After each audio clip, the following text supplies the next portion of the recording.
Good evening and welcome to NTD News. I'm Jack Bradley, in for Stephania Cox. Here are today's top stories. Former President Trump is now in Miami.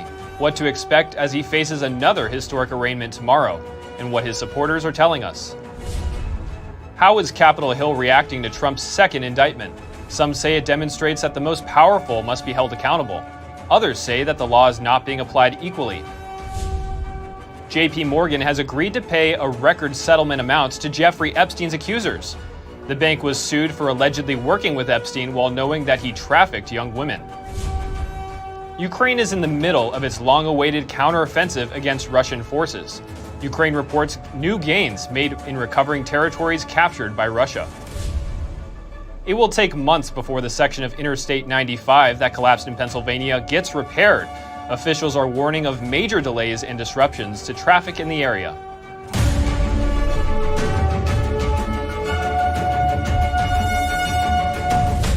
Following an unprecedented federal indictment, former President Trump is in Miami for his Tuesday arraignment. Joining us live now on the ground is NTD's Iris Tao.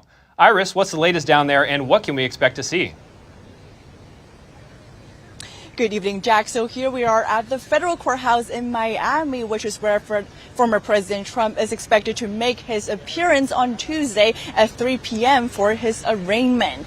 And actually, right before this, we went to Trump National Doral, which is a golf course under Trump's name, about 30 minutes drive from here. And that is where Trump arrived early this afternoon and where he will stay overnight before his Tuesday arraignment.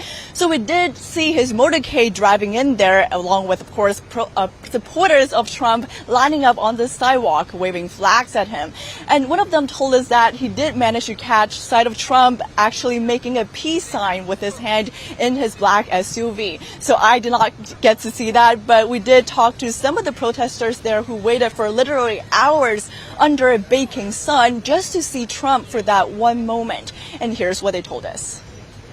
I truly believe that he's not going to be guilty of anything. And if he is, he's still going to win the presidency in 2024. More people are going to jump on the Trump train. They know he's going to come down on them. They're terrified of him. And I think it's a very sad state of affairs. It's sad that the former president of the United States was indicted over a charge that could have been applied to anyone. We see very worried that what we're seeing here today is the agenda we saw in Venezuela. The first thing that they took away from us, which destroyed our country, was becoming hostage our institutions. So in less than 24 hours, former President Trump will arrive here at the federal courthouse to make his appearance. But we also know that the charges that he will be facing will not be clear until that hearing tomorrow happens. But we do know so far that according to the indictment document unsealed last week, these charges would potentially include allegations that Trump willfully retained classified information on national defense information, conspired to obstruct justice, as well as made false statements.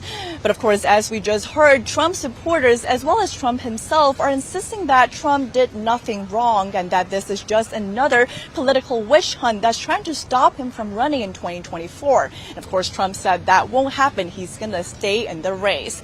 So we are expecting to see an even larger number of supporters as well as protesters here at the courthouse on Tuesday. And the Miami police chief said earlier today that they will have officers in place to ramp up the security ahead of the Tuesday arraignment, and they said that they will not separate the two opposing groups, which means that they could actually get mixed together. But again, if anything happens, the officers will be there, they said, to maintain the situation and respond to any kind of things that arise. Jack. Thanks, Iris. We'll be checking with you again tomorrow. And what's the difference between former President Trump's case and the classified documents case involving Hillary Clinton? And should Congress get involved? NTD's Melina Weiskup is on Capitol Hill with the details. House Speaker Kevin McCarthy's main point here, you could say, is representative of what most Republicans are saying on this. That is that the law is not being applied equally. Many of them point to President Biden's case of classified documents and then refer to also Hillary Clinton's emails, which contained classified information. I asked House Speaker Kevin McCarthy to specifically detail the differences here. Here's what he told me, and this is specifically in reference to Trump's case versus Hillary Clinton's. He said one took a hammer to their products, one took a body system system to bleach out the email. So they're going to see that's all with Clinton, and then didn't get prosecuted for all those actions taken. Pair that with how Democrat Congresswoman and also chairwoman of the Congressional Progressive Caucus, how she responded to the very same question. Take a look. I mean, there are a number of places where he was given an opportunity to correct the record. He did not, and he actually continued to lie. Now, as for whether or not Congress should be involved, here's what McCarthy had to say earlier today. I think there's a responsibility to know, especially when the whistleblower has come forth when he said we shouldn't raid Mar-a-Lago. Whereas strong Trump supporter Marjorie Taylor Greene wants to take it a step further, taking to the House floor today to say this. To defund Jack Smith's special counsel, his office, and the investigation.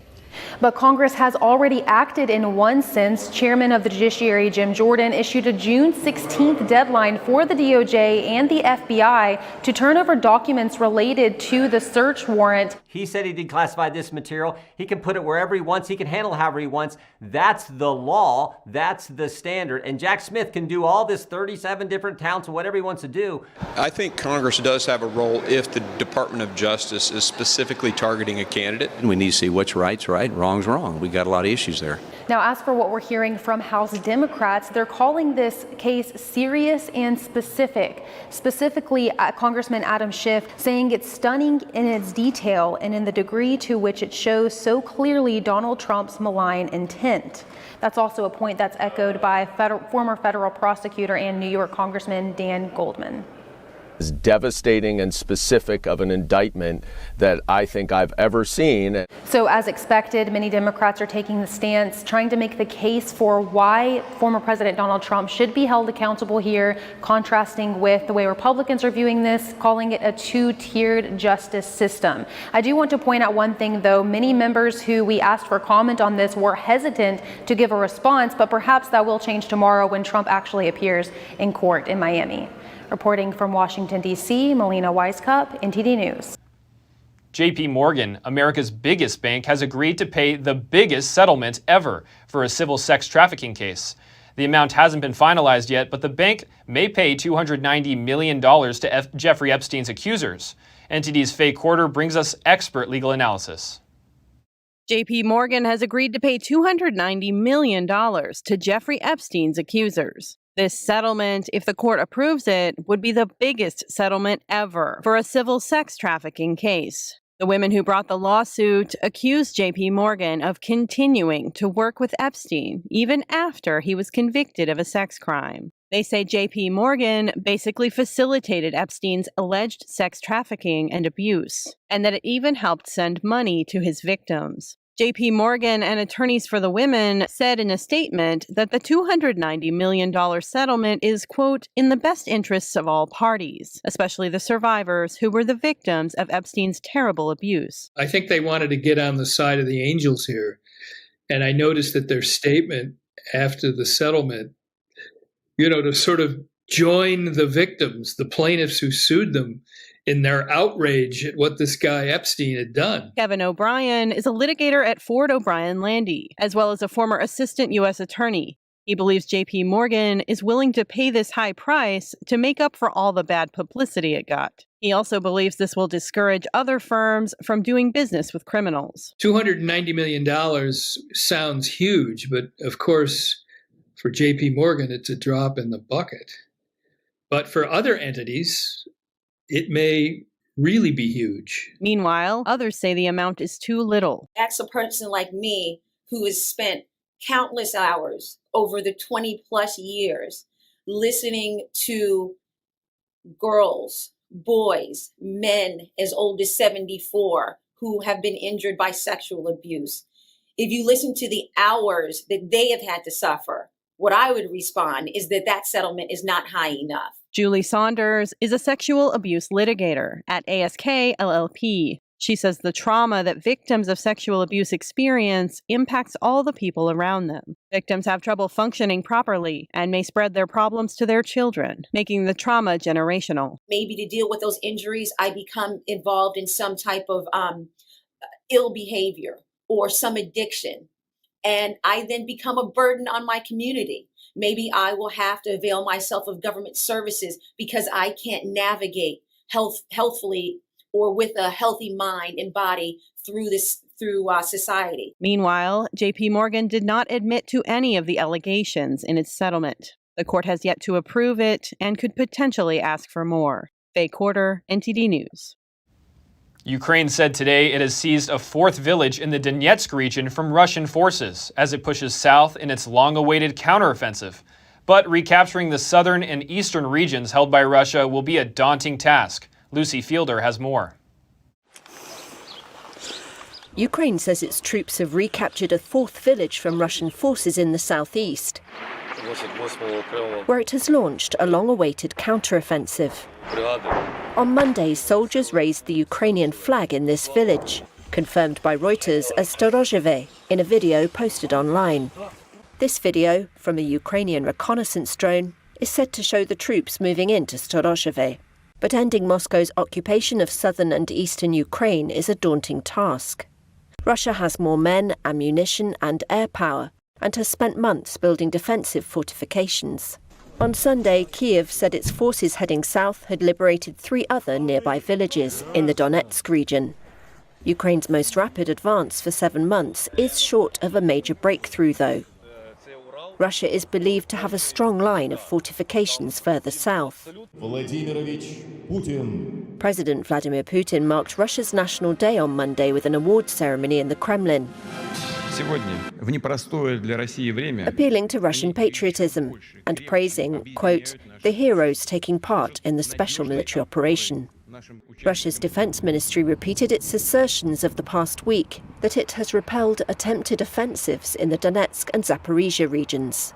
But prominent Russian military bloggers confirmed the taking of 3 villages in Ukraine's push south. The latest gains would amount to 3 miles at most, leaving Ukraine's troops still some 55 miles from the Azov coast and the prize of cutting Russia's land bridge to the Crimean Peninsula, which Russia seized in 2014. Meanwhile, as swathes of southern Ukraine, including Kherson, remain submerged after a huge dam was destroyed last week, Ukraine's defense ministry said Russia had blown up another dam on the Mokry-Yaly River, aiming to thwart Ukrainian forces. Some Western military analysts say it is too early to draw conclusions about how the counteroffensive is going, and the skirmishes so far may show Ukraine is still testing Russian defenses. It's going to take some time to restore the section of Interstate 95 in Philadelphia that collapsed over the weekend. That's according to Transportation Secretary Pete Buttigieg. He says local officials are working to get the road back to normal, but it will take longer than just a few days, which unfortunately will likely impact supply chain distribution in the region. This is not just about commutes, this is also about supply chains. About 150,000 vehicles a day, and a good percentage of that is trucking. So obviously for both vehicle passenger traffic and for goods movement supply chains, this is going to be a major disruption in that region. To help with passenger congestion in the city and region, the Southeastern Pennsylvania Transportation Authority is adding extra capacity and service to several train lines. Meanwhile, Pennsylvania Governor Josh Shapiro has signed a disaster emergency proclamation that gives state $7 million to reconstruct the roadway. Coming up, Fox News reportedly sending star host Tucker Carlson a cease-and-desist letter. That's over his new Twitter show. And billionaire George Soros is handing over his massive empire to his son, Alexander, who says he's even more political than his father. We'll bring you the details and what Alexander says about the 2024 presidential election after the break.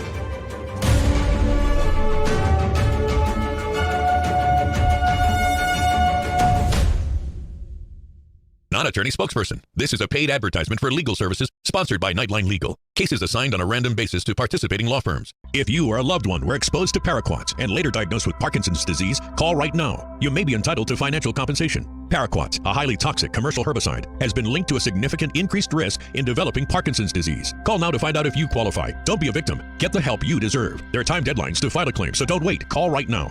Call 1-800-579-4552.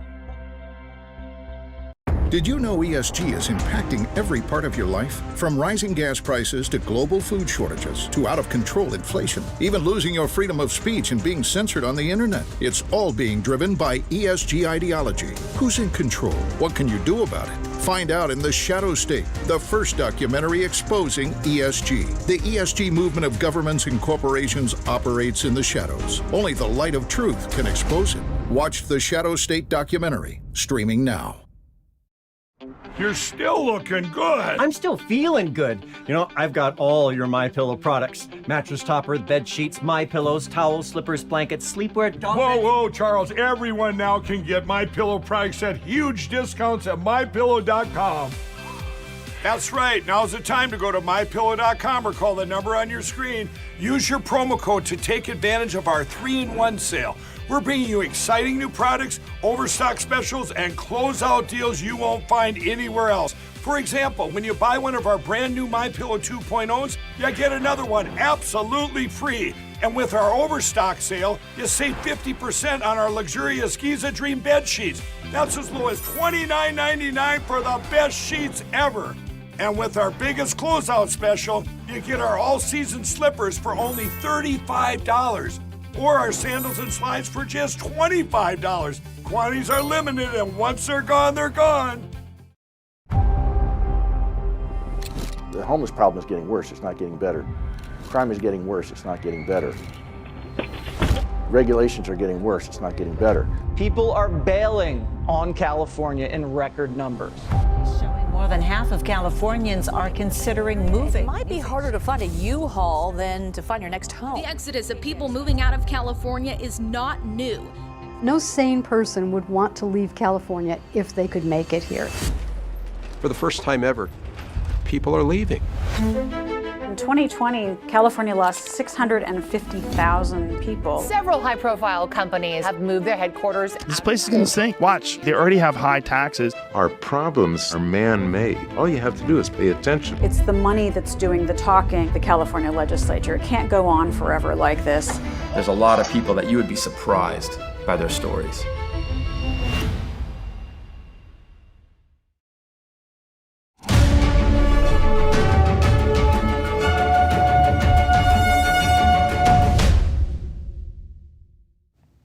Fox News reportedly sending Tucker Carlson a cease and desist letter. That's after Carlson's new show on Twitter drew millions of viewers. The former Fox News host reportedly received the letter after his news show's first 2 episodes got almost 170 million views. Axios reports that the Fox News letter to Carlson states "not for publication" on the top of the page. Fox News reportedly still pays Carlson. The network apparently argues that Carlson's content remains exclusive to Fox through the end of next year. This would keep the host from reporting on the 2024 presidential election. In a recent interview with Mark Zuckerberg, he said that the big tech firms were asked to censor COVID-19 misinformation, which ended up being true, and that this undermines trust. Joining us today to dive into this is Jeffrey Tucker, Epoch Times senior columnist, founder and president of the Brownstone Institute, and author of Liberty or Lockdown. Jeffrey Tucker, thank you so much for joining us. It's great to have you on. It's a pleasure to be here. Thank you. So in a recent interview with Lex Friedman, Mark Zuckerberg said that big tech firms were asked to censor COVID-19 misinformation that ended up being true, and that this undermines trust. So what do you make of this? Well, it's certainly right. But, you know, what's strange is that we've had lawsuits pending for 2 years and discovery going on all the time and written endless articles. We knew this was happening. We've documented this. Court discovery has discovered this again and again. People still deny it. Oh, you were never censored. Facebook never took down posts, you know, on behalf of the government or whatever. So to have Zuckerberg suddenly just come out and say, you know, openly and publicly what we've been able to discover through the courts is quite striking. And his excuse was just something like, well, we didn't really know. We just kind of trusted what the government told us to do. I mean, that doesn't wash. I mean, the point is that they leaned in on a narrative that was clearly false, and we knew it was false. Certainly I did. I mean, there were plenty of people that knew from of March 2020 that what Facebook was pushing was false. But there were a lot of victims. And that's the thing that was striking about Zuckerberg's comment. it was sort of like, oops, we made a mistake. But there were a lot of victims here. The biggest victim of all was Truth. And Facebook's actions, Zuckerberg's actions, really did harm the cause of human rights and liberty, not just in the United States, but all over the world. So it was quite an ominous admission. And in one email in 2021, Zuckerberg said that the company was removing groups that contained often, quote, often true content that can be framed as sensation, alarmist, or shocking. So what are the consequences of censoring information that turned out to be true? One of the things that your viewers need to understand, we all need to understand, is that there's this term called misinformation now, and it's used in a very precise way. It doesn't mean false. It doesn't mean inconsistent with the facts. It doesn't mean untrue.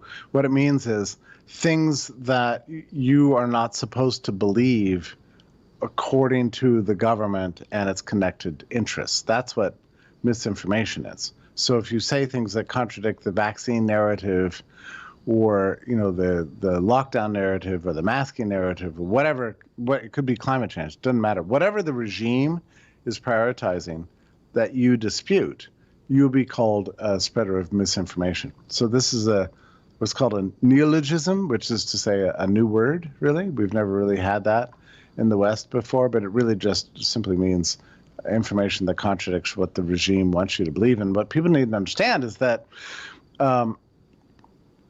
this movement to clamp down on what you can say and what you can believe is real. It's growing. It's getting more intense all the time. And the courts are adjudicating this right now.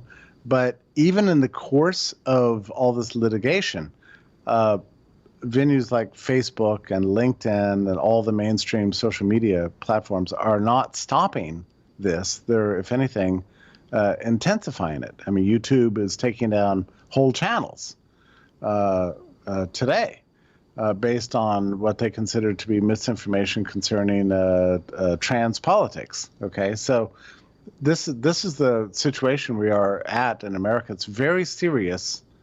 It flies in the face of the First Amendment, and it's extremely dangerous because you're being denied true information that could help you navigate the world, and it's restricting our liberty. So it's panic time as far as I'm concerned. And do you think Zuckerberg's recent comments will impact that ultimately? My worry is that Zuckerberg felt so, I guess, relaxed in saying this. Like he's openly admitting that he was violating the First Amendment on behalf of the U.S. government and saying this very nonchalantly, like, well, sometimes you win, sometimes you lose. We did it. Sometimes that wasn't correct. We probably went too far.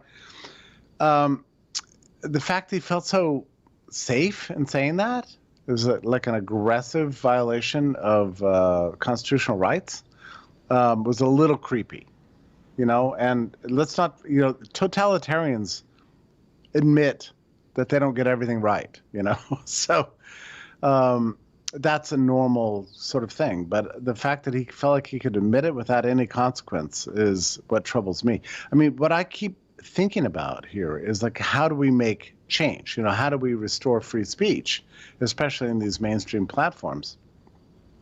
And it's not obvious to me that there's a clear pathway, because even though the courts are all siding with the cause of free speech, what mechanisms are in place to prevent a person like Zuckerberg from being on the phone with Anthony Fauci and deciding who can speak and who can't? What's going to prevent that in the future? It's not very obvious to me. Jeffrey Tucker, thank you so much for your time. Such a pleasure to be here. Thank you. Billionaire George Soros is handing over his financial empire. His son, Alexander, is taking over, declaring he's more political than his father. Here's what Alex said in the first interview after the takeover. Billionaire financier George Soros is handing control of his massive empire to his son Alexander. A Soros spokesperson announced the change on Sunday. 37-year-old Alexander Soros will take over the George Soros Foundation and the rest of the $25 billion empire. After taking over the empire, Alexander spoke to the Wall Street Journal saying about his father, "We think alike," while adding, "I'm more political." He also expressed concern about former President Trump possibly returning to the White House, suggesting they'll support the Biden campaign to prevent that from happening. In his words, as much as I would love to get money out of politics, as long as the other side is doing it, we will have to do it too. Alex and his father share similar views on liberal causes such as voting systems, access to abortions, and gender equity. On Tuesday last week, before the takeover, Alexander visited Vice President Kamala Harris, posting this picture with her. Senator Marsha Blackburn commented on the visit, saying it's laughable that the left wants you to believe that the Soros family has no influence in politics. George Soros, originally from Hungary, often got into spats with Hungarian right-leaning President Viktor Orban. Orban repeatedly accused Soros of influencing Hungarian elections, for example, in this 2017 interview. They will support publications, do propaganda, strengthen civil groups, and pay hundreds or thousands of people. By election time, they'll establish civil centers which will work like campaigning parties, meaning the Soros network has entered the Hungarian election campaign. Soros at the time said about Orban, he exploits and oppresses the people who are in the opposition in Hungary. I think the current system is more oppressive than it was during the Russian occupation. Alexander Soros says one topic he disagrees on with many on the left is free speech on college campuses, indicating he wants more open dialogue. The S&P 500 is up 20% from its lowest point in October. This matches the definition of a bull market, well, at least according to some market participants. Goldman Sachs has now joined the growing list of market strategists who are increasing their year's end S&P 500 targets. For more on this, NTD Business's Don Moss speaks to a financial advisor. And here to talk to me is Lauren Sprung, Midland Financial. Now, the S&P 500 being in a bull market, I think it achieved this a few days ago. With all the talks of a recession, this dating back to last year, I mean, what's driving this? Is this strange to you? It's not strange at all, actually. There's a lot of evidence to support what we've been seeing over the last several months. And, you know, going back, looking at the last 13 bear markets, most of them from the time we hit the bottom, which sometimes it's hard to tell what the bottom is. But for this, bear market that we were in, the bottom was October 12th. So right now, rallying off that bottom is not an uncommon thing. Typically in the last 13 bear markets, we've only retraced and backed down to those lows on 2 of those occasions. And those 2 occasions are during the financial crisis and the tech bust in the late 90s, which, it was very difficult to be in stocks then. So this is not uncommon. It actually is more common than not. I mean, how should we feel about this rally within the S&P 500? Are recession talks behind us now? Is no recession? Well, I mean, I will tell you this, myself and those at Carson Group who we're a part of have been saying for, since the beginning, since going back to October of last year, that recession may be unlikely. I know there's been a lot of talk about it, but, we've had the stance that we don't know if a recession is even going to happen. If it does, we think that it's not going to be, anything that's going to be major impactful. Remember, when we started hearing a lot about recession, the big impetus was that we were hearing about a lot of layoffs. And the reality was, if you looked at where those layoffs were taking place, they were taking place in those same names we're talking about now, right? Who also went on a hiring spree at the beginning of the pandemic. And the reality is their headcount today is still higher than where it was at the beginning of the pandemic. So it was really just releasing and lowering headcount based upon the conditions that exist today. So I'm not convinced that we're going to have a recession. And if we are, it's probably not coming in the near term. What are some of your tips to investors right now, seeing what's happening?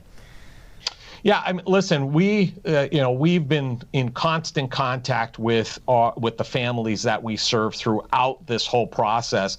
Starting with October of 2021, we started reducing, longevity on bonds in anticipation of rate hikes taking place in 2022. I think us, like many others, didn't expect them to go up as quickly as they did.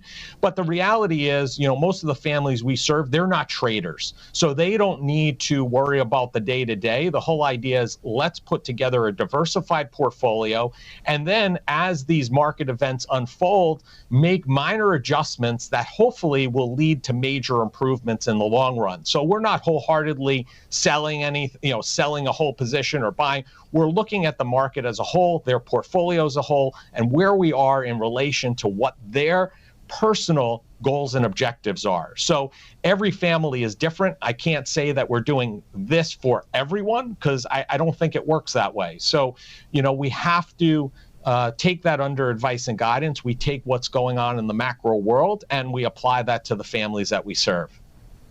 All right. Thank you so much today, Lawrence. Always a pleasure speaking to you. Same, Don. Have a great day. Coming up, the Unabomber is now dead. He was notorious for a series of bombings that killed 3 people and injured many others. The cause of his death is not known.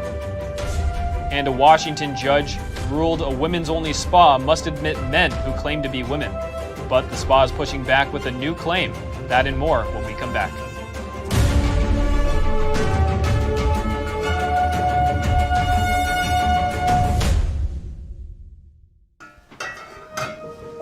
Hey, I told you enough of that. But look, this is different. It's Ganjing World.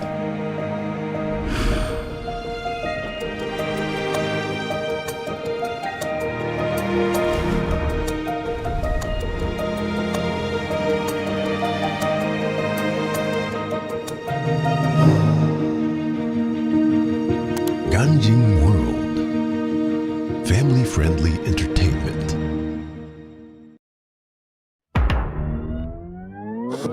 Tired of scrolling Netflix? Trying to find something that's worth watching? Want to skip the censorship in mainstream media? Well, now you can with Epic TV. New exclusive content every day with over 100 never-before-seen movies, films, and documentaries. Available and streaming now at your fingertips. For a limited time now, you can get 60% off Epic TV by subscribing or upgrading to a yearly plan. Plus, get an additional $10 credit to rent featured movies on Epic Cinema today. Skip mainstream narratives and find quality family entertainment from the comfort of your very own home. Say no to big tech and subscribe to Epic TV.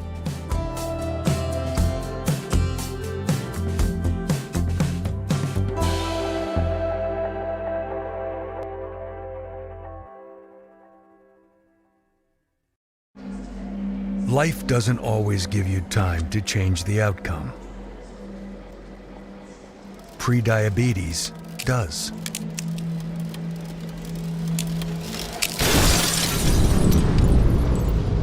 One in 3 adults has prediabetes, and you could be one of them. There are usually no signs for prediabetes, so it's important to understand your risk. With early diagnosis, prediabetes can be reversed. And you can change the outcome. Take the 1-minute prediabetes risk test today. Go to doihaveprediabetes.org. Regardless of where you are on your path to retirement, you can still take charge of your financial future today. Visit aceyourretirement.org and answer a few questions from Avo, your friendly digital retirement coach, for free tips, resources, and advice customized for your situation to help you feel confident and prepared for retirement. Retirement looks different for everyone. Make sure you're prepared for your financial future at aceyourretirement.org.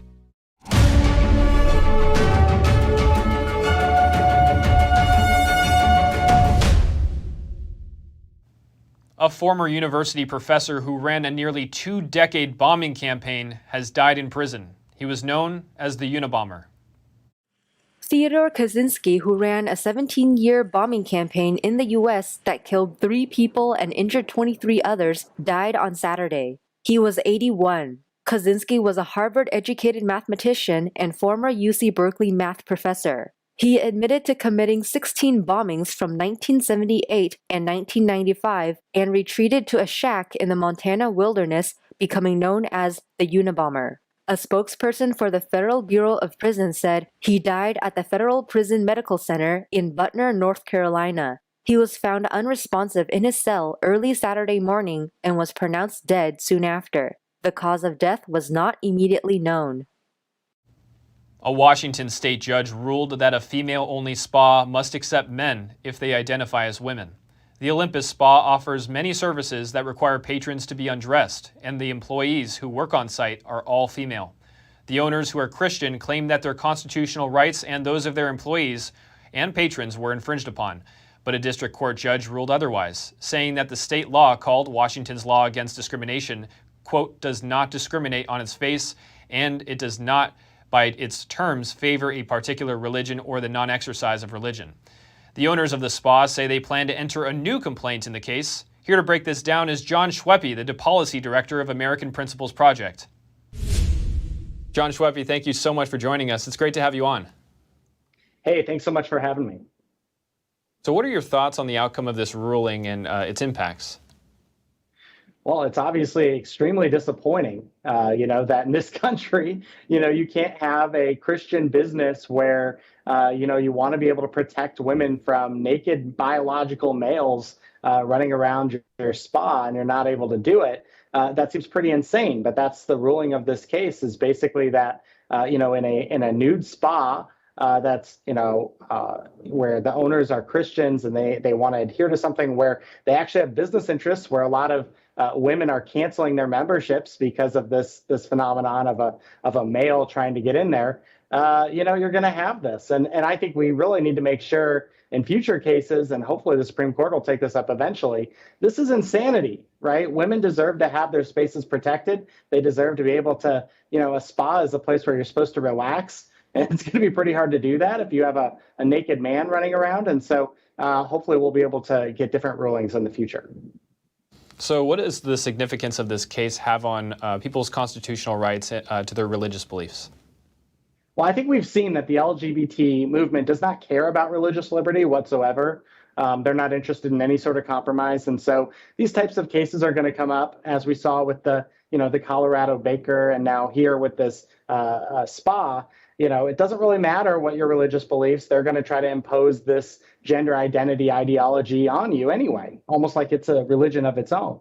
And so I think it's really important that we continue to push back on this. We do have a constitution in this country. We do have First Amendment rights. And ultimately, I think the Supreme Court will side with the right side of history on this. But in the meantime, we got to keep passing laws to prevent this insanity and fight the activist judges that are trying to stop it from happening, or trying to keep it happening, I should say. Right. So, in several recent court rulings, the issue is whether sexual orientation or gender trumps freedom of religion. Do you think religious freedom is at stake here? Absolutely it is. And we've seen that. And they're not going to stop. One of the things I think is really significant is that with the Masterpiece Cake Shop case, that's the Colorado baker, as soon as that case was done, the Colorado Civil Rights Commission kept going after him for different things, right? So it's never going to stop. The persecution's never going to stop. But ultimately, we have to have strong laws that protect people of faith. And this actually, I think, goes even beyond religious liberty, although I think that's a great reason to be able to dissent. But this is something where, it should just be a matter of private ownership. This is a private spa for women, and it has a lot of tradition behind it. And if they want to keep it to be a spa for women where men aren't allowed, they should be allowed to do that. We have a long history of sex-segregated spaces, not just in this country, but throughout human history. And suddenly, we have this radical movement trying to upend that, and we should stop it. And so I think it's good that, we have a lot of folks across the country who are standing up against this radical ideology, especially as it pushes on kids, and we need to continue to do so. And now, what's being done to protect religious liberty in the United States right now? Well, we have some wonderful groups that are really focused on this. Alliance Defending Freedom is one of the best groups in the country at it. We're continuing to have this fight in the court system. But I think it's also important to note what's happened in politics. And, several years ago, really right after Obergefell, there was no political movement against the LGBT agenda at all within the Republican Party or anywhere. That's really changed in the last couple of years, and now you see that this is, a leading issue that presidential candidates are talking about, that states are passing laws about. And so I'm encouraged by that. And I think as we head into 2024 and beyond, and as we look at future Supreme Court picks, this is going to be an issue of consequence. And hopefully we'll be able to stop this. We see these polls coming out, national polling, showing that voters are fed up with the radical transgender movement. And so we're winning this fight. We just have to keep pressing on. Well, John Schweppe, thank you so much for your time. Hey, thanks so much for having me. Beijing appears to be keeping an eye on a certain naval exercise involving the U.S., Japan, France, and Canada. NTD's Tiffany Meyer has more. The U.S. began the drill in the Philippine Sea Friday, with 2 carrier strike groups jointly operating for the first time since June 2020. Meanwhile, Chinese media reported that an intel-gathering aircraft flew over Pacific waters east of Taiwan. State-backed newspaper The Global Times published Sunday that the Y-9 cargo plane had been fitted with reconnaissance equipment and likely monitored the drill. Japan's defense ministry also chimed in, saying its troops spotted a Y-9 aircraft in the Pacific on Thursday. A spokesperson said on Monday the ministry was analyzing a piece of equipment attached to the plane that had not been seen before.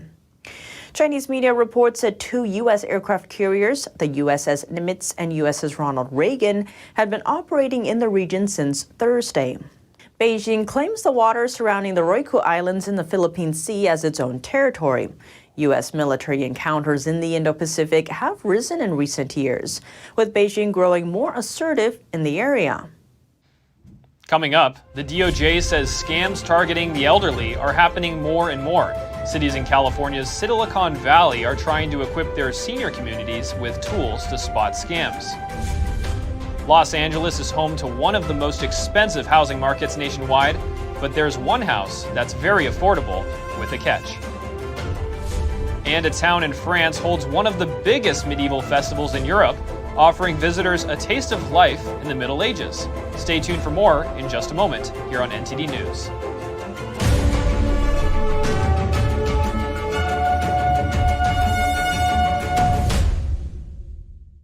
Stay tuned to get 2 rolls of alien tape free. You wouldn't stick your mother-in-law on the wall, but you could with alien tape. It just sticks. Just peel and stick to make anything stay in place quick. Brick, pavers, marble, tile, plastic, even leather. Nothing works better than alien tape.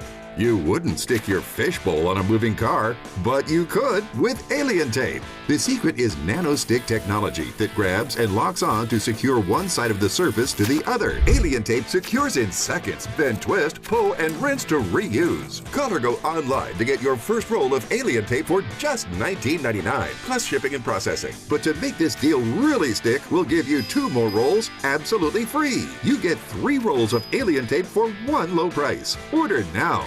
To order, call 1-800-490-1364 or go to tryalientape.com. So call 1-800-490-1364 or order online at tryalientape.com. It's just clear as day. The media, whether it's broadcast, cable, or print media, has become extremely biased. And I started looking online for alternative ways to get information. And I saw an ad for a free trial.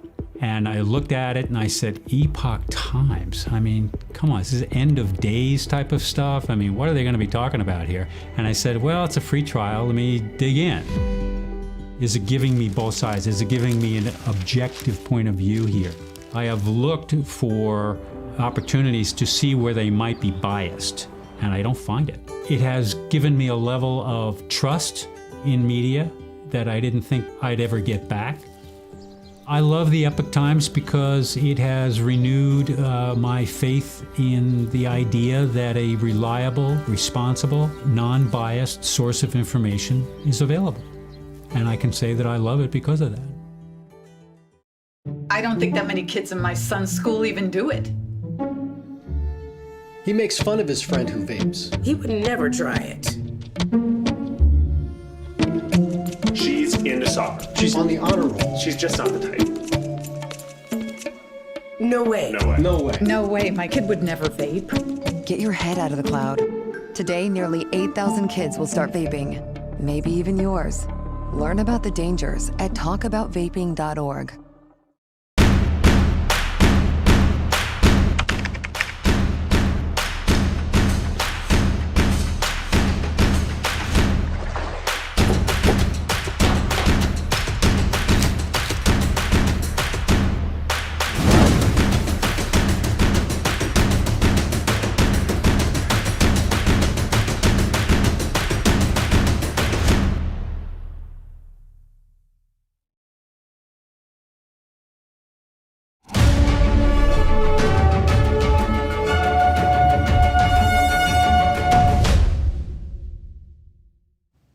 According to the Department of Justice, financial scams and abuses that target older people are happening more frequently. Communities around the country deal with robocalls and face-to-face scams. So NTD's David Lamb heard from the Northern California city of Milpitas to see how they address the issue. The city of Milpitas held a seminar to teach senior citizens on how to avoid getting scammed. Now, we also spoke to 73-year-old Lisa Koo, who attended the seminar. Locals in their golden years listened attentively and took notes at the Barbara Lee Center. In today's age, scams can come in many shapes and forms. Because of the people getting on, it's easy to get a scam from the people, and that's why we have to be very careful when you're hiring to, some contractor to fix the house or something, or when you buy, insurance for car or something. A simple but foundational tip from the seminar was to look up the credentials of contractors and to be cautious if they offer many freebies like free meals and gifts. You check it before. Don't let them scam you. Okay, you buy the insurance, they cover everything, and you got, the good gift or something like that. Koo said she appreciates the opportunity for attending the training, which was supported by public officials. I hope you'll find this seminar informative and may you never become a victim of fraud or scams or bad business practices. We are in a digital world. Everything's on the internet, your credit cards, your banking, your insurance, everything is online. And many seniors, coming from a different era, are learning how to use the internet tools to navigate the system. I've heard a lot happening around, especially the senior citizens being targeted for ages now. Because of the technology, the AI, they are not really resourceful about being up to the mark with the things happening around. The DOJ reports that fraud and romance scams targeting older adults resulted in over $184 million in losses in 2018. It's very difficult because I'm a senior myself. What we want to do is to give the residents in our city some tools to prevent being a victim of any scams, whether it's insurance, whether it's fixing their homes, contractor. Officials hope to hold more similar seminars in the future. In Milpitas, California, David Lamb, NTD News. Los Angeles is known to be one of the most expensive housing markets in the country. However, there's one home in LA County that most people will find affordable. But there's a catch.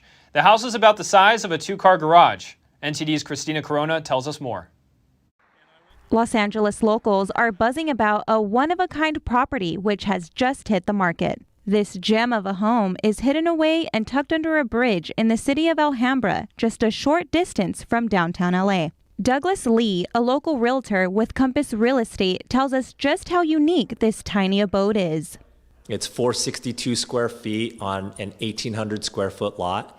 It sits right here on top of a bridge on the border of Alhambra and San Gabriel. The property was last purchased in 2005 and at a price almost anyone could afford, just $72,000. The owners bought the home with a very specific use in mind. They intended to use it as like a man cave, but then it ended up just being storage. Whether you call it a man cave, a bachelor pad, or a storage unit, one thing's for sure. It comes with a variety of perks, but it does need some TLC. It has a great rooftop deck area. It is a bit of a cosmetic fixture. This one-bedroom, one-bathroom living space might be ideal for those on a budget, a first-time homebuyer, or someone who just wants a little privacy. According to Realtor.com, the average price of a home in the city of Alhambra will set you back about $800,000.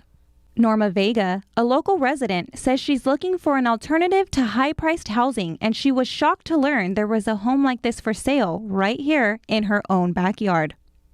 I have crossed this street hundreds of times. Never before did I think there was a house underneath this pavement here. It's not a mansion, not suitable for an extended family, and its curbside appeal is marginal, but really cute, charming.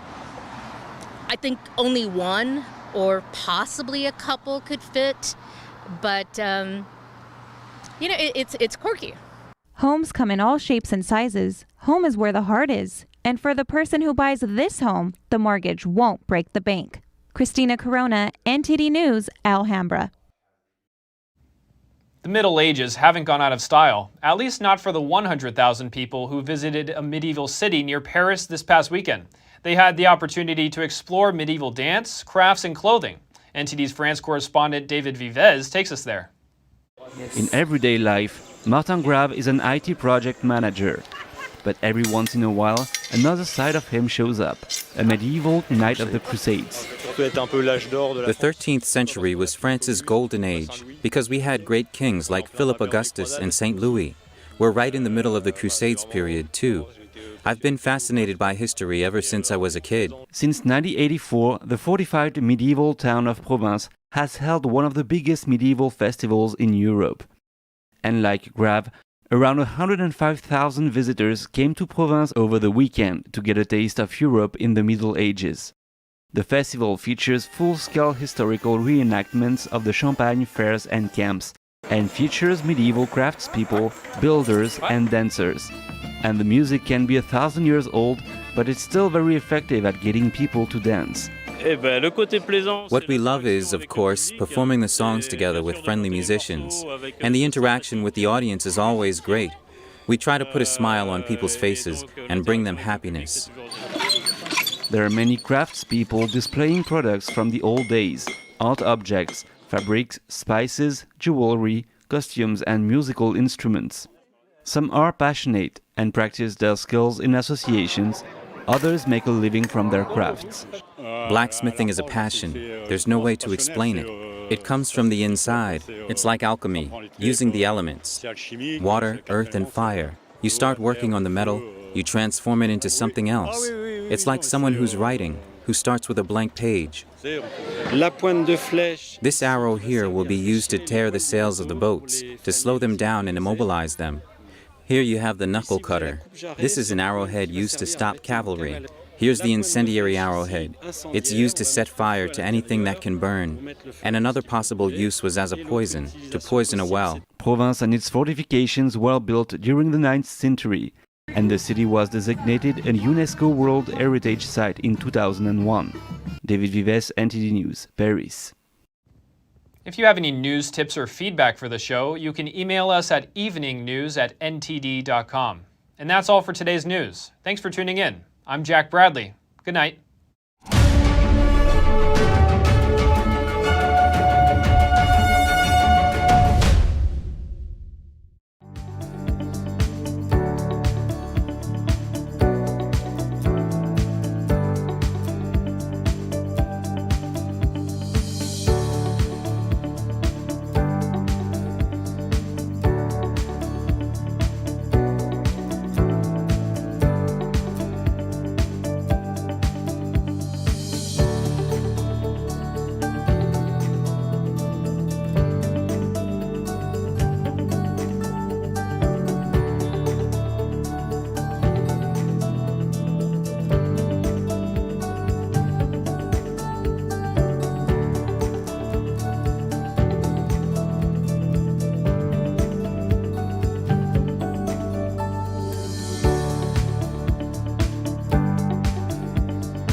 Thanks for watching us on YouTube. Did you know YouTube only keeps selective videos on its platform? So if you want to make sure you get the full picture, just subscribe to our newsletter.